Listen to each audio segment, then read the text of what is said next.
Proyek yang melintasi 4 kabupaten di wilayah Jawa Tengah yang mengalami kenaikan yang tinggi hingga lebih dari 2 kali lipat. Itu baik untuk progres ke depan, jadi yang kita pikirkan bukan. Hemopate merupakan sebuah istilah penyakit yang menyerang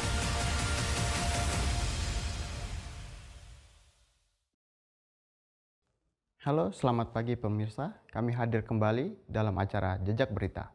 Melengkapi informasi Anda pagi hari ini bersama saya, Ferdian, dan rekan saya, Lala Kurnia, kami akan menyampaikan berita terbaru dan teraktual. Inilah Jejak Berita Pagi yang telah kami rangkum untuk Anda.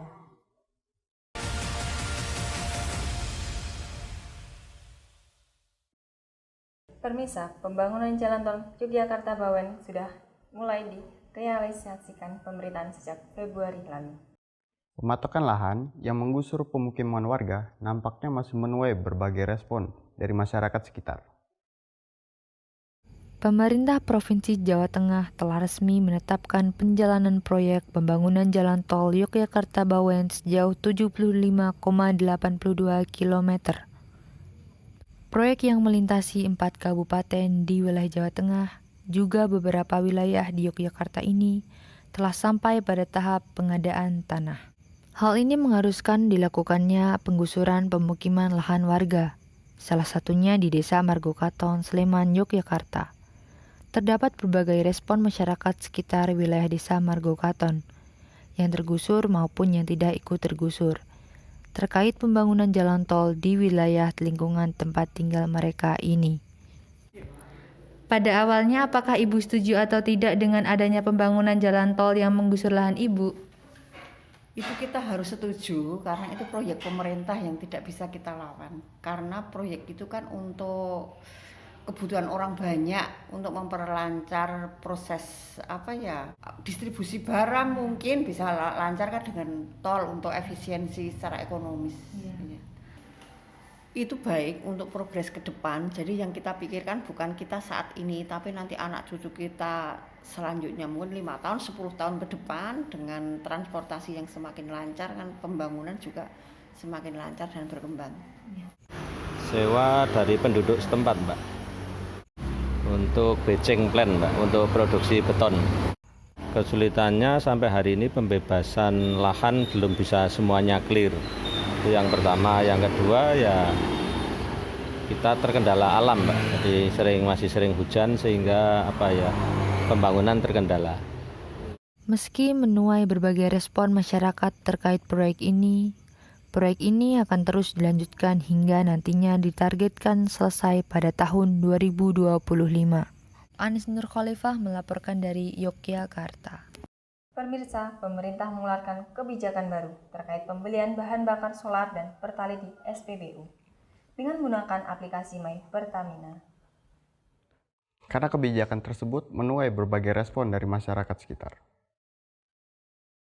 Sebenarnya untuk aplikasi My Pertamina itu untuk mempermudah transaksi juga ya, pertama bagi masyarakat yang apalagi di musim pandemi ini sih Mas, apalagi musim pandemi ini kan kita juga harus menghindari kontak langsung, jadi lebih meminimalisir buat tanpa sentuhan. Jadi aplikasi My Pertamina diciptakan buat transaksi selain dari edisi, tapi juga bisa lewat aplikasi tanpa sentuh gitu.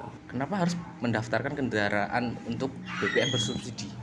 Pertama gini Mas, untuk pendaftaran BBM bersubsidi itu gunanya pertama untuk dalam pengawasan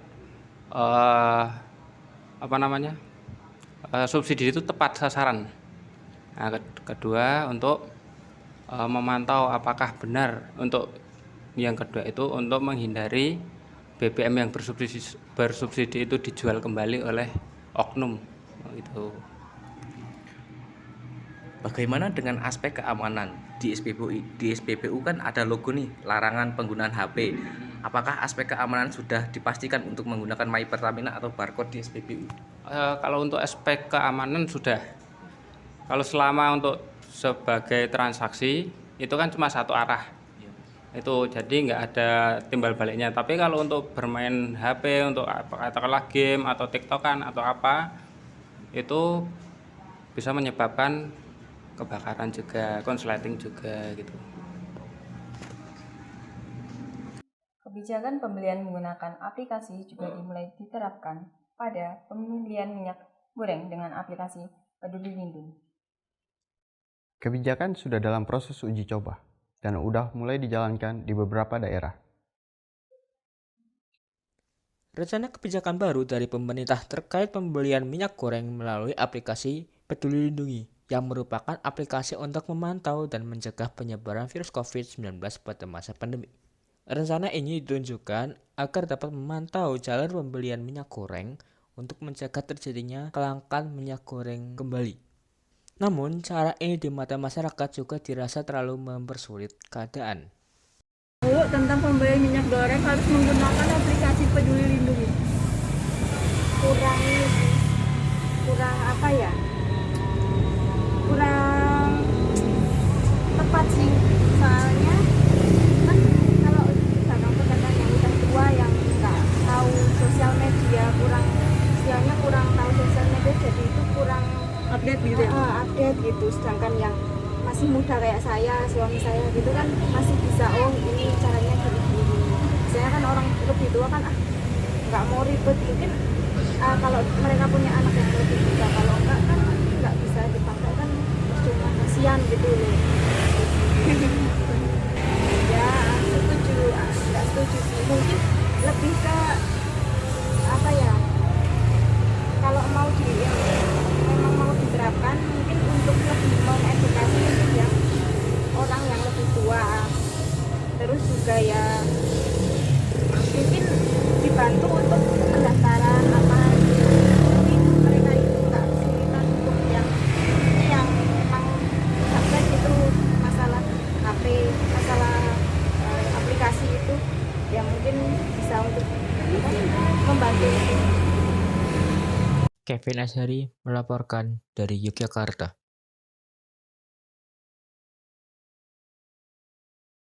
Pemirsa, kami akan kembali sesaat lagi dengan beberapa berita penting lainnya. Setelah jeda pariwara berikut ini.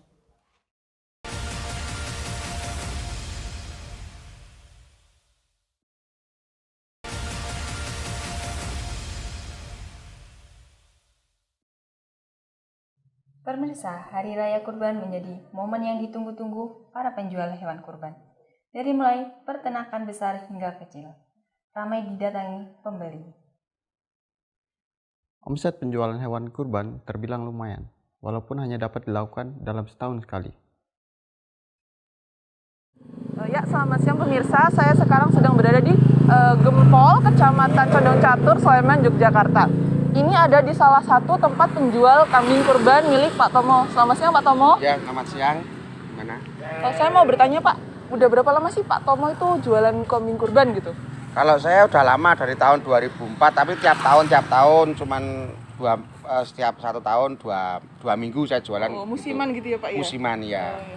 Boleh nanya dong Pak, kita tips and triknya untuk merawat kambing kurban gitu seperti apa ya? Ya, kalau rawatan kambing kurban biasa aja, yang penting kambingnya dari awal udah sehat gitu loh. Udah sehat, udah tua, udah poel gitu. Boleh kasih tahu dong Pak, ciri-ciri untuk hewan kurban yang sehat itu seperti apa gitu, yang layak untuk dikurbankan nantinya? Ya, satu, kambingnya sehat, selalu bergerak, terus gemuk, terus kambingnya udah poel itu giginya udah ganti. Oh ya gitu ya. Kalau peminatnya untuk kurban tahun ini kira-kira gimana Pak? Apakah penjualannya mengalami penaikan? Kalau untuk tahun ini berkurang dari yang sebelum corona itu. Nah, terus sekarang sudah ada kayak apa, musim kayak virus apa ini kan juga pengaruh. Satu, yang dua kan pas ini juga waktu untuk pembayaran sekolah juga tuh ini jadi agak berkurang kan. Kalau boleh tahu Pak, untuk rate harga kambing kurban itu berapa ya Pak ya?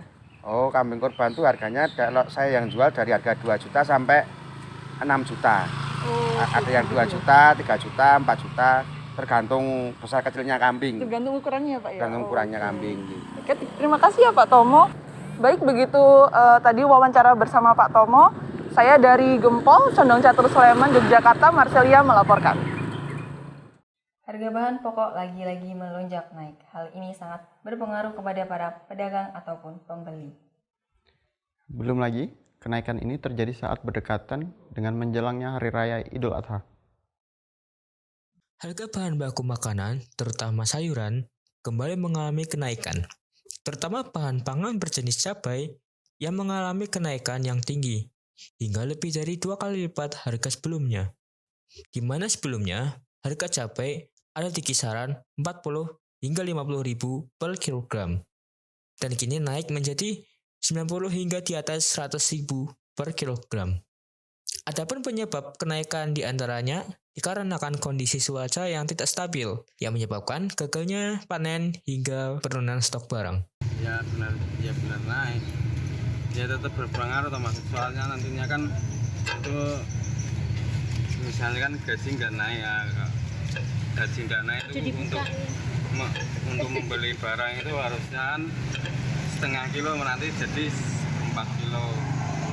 Ini naiknya 100%, jadi misalkan tadi 8.000 sekarang 16.000. Tomat, kalau cabai ya naiknya malah lebih banyak lagi. Jadi berapa itu? Kemarin sekitar, kalau harga wajar biasa itu sekitar 40-an gitu, sekarang jadi 90, 100. Tahun ini nih hampir semua itu naik semua. Naiknya banyak, cuma enggak naik banyak semua. Penyebabnya itu sekarang bermacam-macam, masih ada yang ini kan udah kayaknya musim kemarau, tapi musim kemarau masih hujan. Nah itu kalau misalnya nanam itu benihnya itu kena air hujan itu langsung itu lonjong atau jadi mati. Terus yang hidup kayak cabai itu udah berbunga, udah mau berbuah itu jadi mati kena hujan. Tomat, cabai. Kevin Ashari melaporkan dari Yogyakarta. Serangan hama patek membuat cabai petani mengalami kerugian besar. Hal ini berimbas kepada kenaikan harga cabai di pasar. Indonesia memiliki tanah yang subur dan aktif dalam bidang pertanian. Namun tentunya masih ada kendala terkait prosesnya. Salah satunya ialah serangan hama patek. Hama patek merupakan sebuah istilah penyakit yang menyerang tanaman cabai di hampir seluruh bagian tanaman, mulai dari ranting, daun, cabang, hingga buah. Hama patek biasa tumbuh di daerah tropis, dengan temperatur dan kelembapan udara tinggi. Salah satunya di Desa Margodadi, Sleman, Yogyakarta. Petani cabai mengaku mengalami kerugian besar karena kualitas cabai yang menurun. Tak hanya petani cabai, namun masyarakat juga terdampak oleh kenaikan harga cabai sejauh ini. Sebagai petani cabai, bagaimana Ibu mengatasi hama patek? Harus melihat situasi dan kondisinya. Itu kalau pas cuaca hujan, itu kita harus lebih rajin untuk pencegahan. Dengan adanya harga cabai yang naik, apakah Ibu mengalami kerugian sebagai pedagang? Ya, soalnya tetap labanya makin sedikit, modalnya banyak. Kalau untuk harga cabai sekarang dari kisaran harga berapa, Bu? 90-95. Dampak apa yang Ibu rasakan ketika harga cabai naik? Ya mungkin bisa mengurangi penggunaan cabai yang biasanya belinya cuma 1/4, bisa beli satuan aja gitu. Sedikit ya Bu? Iya, dikit aja, soalnya mahal. Bagaimana tanggapan Ibu tentang pedagang yang menaikkan harga cabai? Ya kalau itu sih wajar ya Mbak, mungkin dari petaninya emang ada masalah, mungkin bisa patek itu Mbak, cabainya busuk-busuk kan itu menjadi harga cabai naik, mungkin karena itu. Jadi maklum aja. Anis Nur Khalifah melaporkan dari Yogyakarta. Pemirsa, kami akan kembali sesaat lagi dengan beberapa berita menarik lainnya setelah jeda pariwara berikut ini.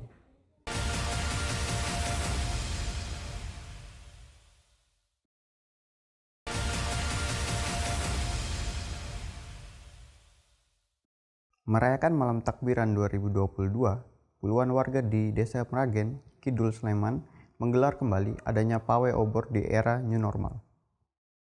Pawai obor kembali digelar setelah 2 tahun dihentikan akibat maraknya pandemi COVID-19. Inilah suasana pawai obor di malam takbiran yang digelar puluhan warga di Desa Meragen Kidul Minggu malam. Puluhan warga yang terdiri dari anak-anak hingga dewasa ikut turun ke jalan mengelilingi kampung.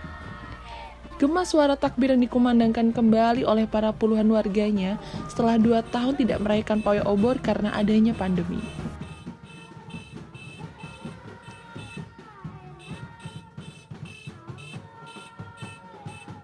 Kalau untuk takbiran tahun ini pastinya beda sama 2 tahun yang lalu karena kan tahun sekarang COVID-nya menurun dan pastinya jauh lebih meriah dibanding 2 tahun yang lalu. Bedanya pasti jauh banget lah, waktu pandemi kan semua di rumah kan waktu malam takbiran, kalau sekarang tuh udah mulai keliling walaupun cuma di sekitaran kampung. Kalau harapan COVID menaik tentu enggak, tapi untuk harapan takbiran tahun depan itu pasti lebih meriah dari tahun sekarang dan selalu menjadi budaya kita. Dari Meragen, Kidul Sleman, saya Ratna melaporkan. Dalam memeriahkan Idul Fitri tahun 2022 ini, warga di RT Kabupaten Pekalongan memiliki tradisi unik sesudah sholat Id. Warga RT setempat memanfaatkan musola sebagai tempat untuk menjadi pusat silaturahmi dan berbagi makanan bersama. Warga Desa Tugu Kerajaan RT 5 RW 2 Kecamatan Doro, Kabupaten Pekalongan memiliki kegiatan unik dalam merayakan Hari Raya Idul Fitri. Kegiatan ini dilakukan setelah selesai menjalankan sholat Idul Fitri. Para warga mulai menaruh makanan yang sudah mereka siapkan dari rumah masing-masing dan dikumpulkan di dalam musola. Hal ini dilakukan dalam rangka menjadikan musola tersebut sebagai pusat silaturahmi dan makan bersama. Menurut para warga, acara ini lebih efektif daripada harus mengunjungi setiap rumah satu persatu. Setelah para warga selesai mengumpulkan makanan, kegiatan ini dimulai dengan doa bersama. Barulah dilanjut dengan kegiatan salam-salaman dan saling maaf-maafkan. Setelah usai, barulah kegiatan berbagi makanan untuk dinikmati bersama dilakukan sebagai penutup acara. Acara ini juga terbuka bagi siapapun yang bukan warga di sana, karena tujuan dari acara ini adalah silaturahmi bersama. Kegiatan seperti ini pertama tujuan kita adalah silaturahim, gitu. Karena gimana di kampung ini kan asal usulnya orang-orangnya kan ada yang jauh, keluarganya jauh-jauh. Sehingga dengan adanya setelah sholat Idul Fitri kita rame-rame makan bersama, saling salaman, maaf-maafan. Nanti setelah itu baru kita ke rumah-rumah yang ke family langsung. Sehingga kita ini dengan tetangga sudah saling maaf. Kalau seandainya tidak diadakan seperti ini, ya mungkin sudah Idul Fitri sudah ke family masing-masing sudah. Nah, sehingga antara tetangga dengan satu dengan yang lainnya kan belum tentu nanti sore itu besok salaman, kadang seperti itu justru salamannya jauh-jauh. Kita mau seperti itu. Sehingga di samping itu kita syukuran lah 1 bulan Ramadan sini makan bersama. Rasanya beda dengan makan di rumah. Kevin Azhari melaporkan dari Pekalongan. Tradisi unik penerbangan balon udara digelar meriah di Kabupaten Wonosobo, Jawa Tengah dalam rangka perayaan Lebaran tahun 2022 ini. Tradisi ini kembali digelar setelah lebih dari setahun, dihentikan akibat maraknya pandemi dan larangan kerumunan. Penerbangan balon udara telah menjadi tradisi unik tiap tahunnya dalam rangka perayaan Hari Raya Idul Fitri di berbagai daerah di Kabupaten Wonosobo. Acara ini digelar pada Selasa 3 Mei 2022 di lapangan Desa Karangluhur, dimulai dari pukul 6 hingga 8 waktu Indonesia Barat. Peserta penerbangan balon udara berasal dari kelompok anak-anak muda desa setempat dan juga banyak penonton yang sangat antusias menyaksikan acara ini. Penerbangan balon diawali dari persiapan secara manual dengan pembakaran hingga balon dapat terisi udara dan dapat diterbangkan.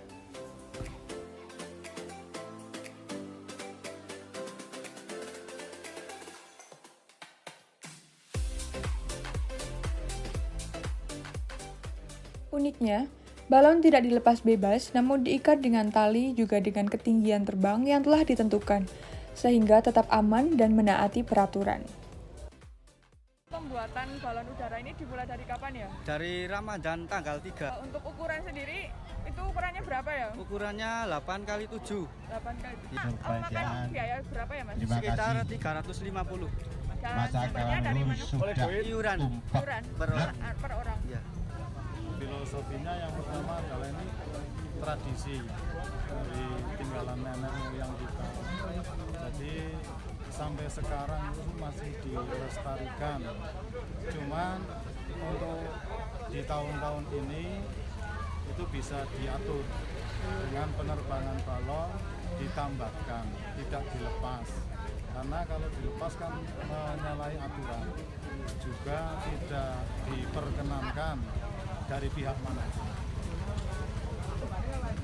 Untuk perizinan sendiri itu kami bisa dari Airnav, dari kabupaten dan dari teknologi kecamatan mempersiapkan tentang perizinan balon udara, karena balon udara itu sudah diatur dalam Undang-Undang Nomor 1 Tahun 2009 tentang penerbangan, agar nantinya semua masyarakat dapat menerbangkan balon udara namun sesuai aturan yang ada. Berkat yang sudah diaturkan, jadi semua bisa menikmati balon udara ini tanpa mengganggu arus lintas dari penerbangan. Rosana Tania Putri melaporkan dari Wonosobo. Pemirsa, kami akan kembali sesaat lagi dengan beberapa berita menarik lainnya setelah jeda pariwara berikut ini.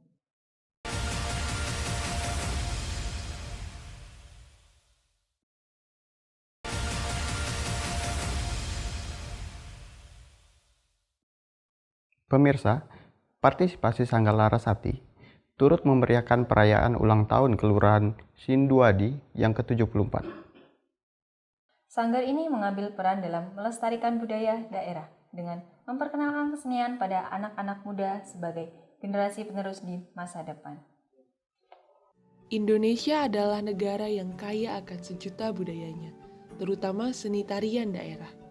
Sebuah sanggar tari tradisional bernama Larasati didirikan untuk memberikan perhatian lebih terhadap pelestarian kebudayaan Nusantara, terutama tarian dari tanah Jawa. Kapan ya Pak Sanggar ini berdiri? Untuk sanggar sendiri, sanggarnya itu berdiri pada tanggal 15 Januari 2016. Kalau tujuan dari sanggar ini dibentuk itu untuk apa ya Pak ya? Nah, ini yang paling penting Pak sebenarnya, pertanyaan yang yes. Kemarin waktu sebelum ada sanggar ini kan banyak anak-anak kecil atau anak-anak yang pengen menari, mengembangkan bakatnya di seni tari, itu belum tersalurkan. Nah, semenjak berdirinya sanggar ini, anak-anak itu bisa menyalurkan bakatnya di talenta-talenta yang itu bisa disalurkan di sanggar ini seperti itu. Dan bukan hanya untuk anak-anak saja, itu bahkan ibu-ibu juga di sini nari gitu. Kemarin pentas di mana itu kemarin rumah makan namanya apa namanya Ramin kan, yang di Jalan Kaliurang itu di sana, di Gabusan juga pernah, dan di setiap ada event-event tahunan dari Dinas Kebudayaan Sleman itu pasti sanggar ini ditarik ke sana, diceritakan seperti itu. Kalau ini harapan Bapak sendiri untuk teman-teman yang ada di sanggar ini apa Pak gimana? Teman-teman gitu. Adik-adik, ibu-ibu, terus yang ada di sini lah untuk keberlangsungan sanggar ini, harapan Bapak gimana ke depannya? Kalau harapannya sih untuk sanggar ini terus berkembang, terus maju, karena dengan adanya sanggar ini kita bisa mendidik anak-anak kita yang pada umumnya di zaman sekarang ini, untuk anak-anak kita ini kan masih tertinggal jauh dengan namanya kebudayaan Jawa asli kan, seperti itu. Makanya kita mengembangkan dan membangkitkan atau mengajarkan ke anak-anak itu supaya mengerti tentang seni dan budaya Jawa pada khususnya Mbak, seperti itu. Oh iya, terima kasih ya Pak sebelumnya. Sami-sami Mbak.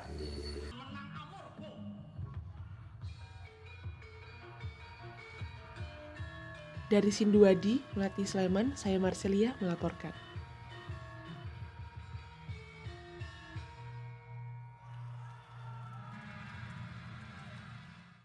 Kerajinan bambu menjadi salah satu komoditas utama di Desa Beluran, Sidomoyo, Sleman, Yogyakarta. Kerajinan ini merupakan hasil tangan asli dari penduduk setempat dan merambah pasar internasional hingga diekspor ke Korea. Siap, saat ini saya sedang berada di mebel kerajinan bambu yang berada di daerah Cepungan. Langsung saja saya akan mewawancarai pengrajin mebel kerajinan bambu yang berada di Desa Cepungan ini. Untuk nama ibu sendiri siapa ya namanya? Sumiati. Untuk bahan-bahan pembuatan kerajinan bambu ini mendapatkan bahannya dari mana ya Bu? Kulon Progo, Purworejo. Itu diekspor ke sini atau ibu ambil gitu? Oh di sini. Ambil di sini? Di store. Sudah sejak kapan Bu ibu mendirikan usaha kerajinan bambu di sini? 2002. 2002. Lama ya Bu? Apa yang mendorong ibu untuk mendirikan usaha kerajinan bambu? Ya, Mas, pokoknya ini ingin berdiri sendiri kan dulu ikut orang. Iya. Tapi meneruskan nggak Bu? Meneruskan dari Ya. orang tua? Enggak.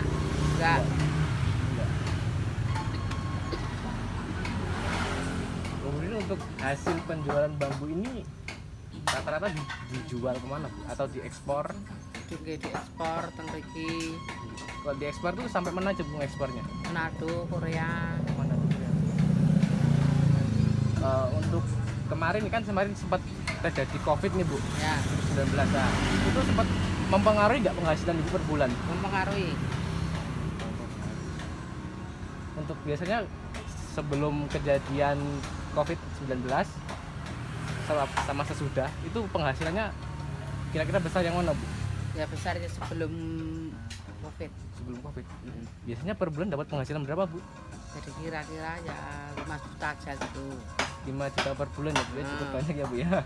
Setelah pandemi COVID ini gimana Bu pendapatan? Ya merosot banyak. Merosot banyak. Selamat sore Pak. Sore. Dengan Bapak siapa? Pak Ponimin ya. Pak Ponimin. Umurnya berapa Pak? 54. 54 ya. Bapak udah jadi pengrajin bambu sejak dari tahun berapa Pak? 93 Pak. 93 ya. Berarti sampai sekarang terus ya? Iya.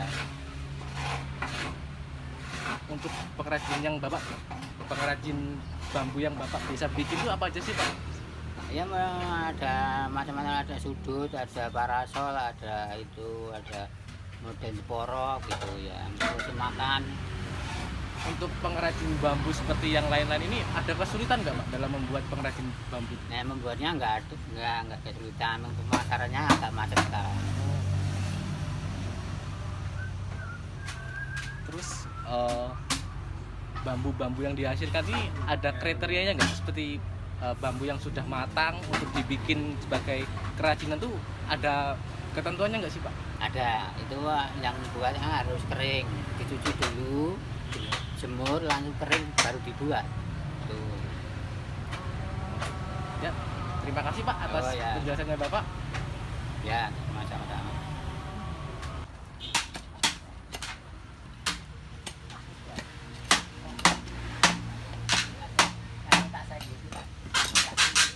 Pemirsa, ternyata untuk membuat kerajinan bambu itu sangatlah susah. Bahkan saya sendiri kesulitan dalam membuat kerajinan bambu seperti ini. Saya Tri Aprianta melaporkan. Pemirsa, informasi tadi sekaligus menjadi penutup kebersamaan kita dalam Jejak Berita pagi ini. Saya Ferdian. Dan saya Lala Kurnia, mewakili seluruh tim redaksi yang bertugas mengucapkan terima kasih dan sampai jumpa.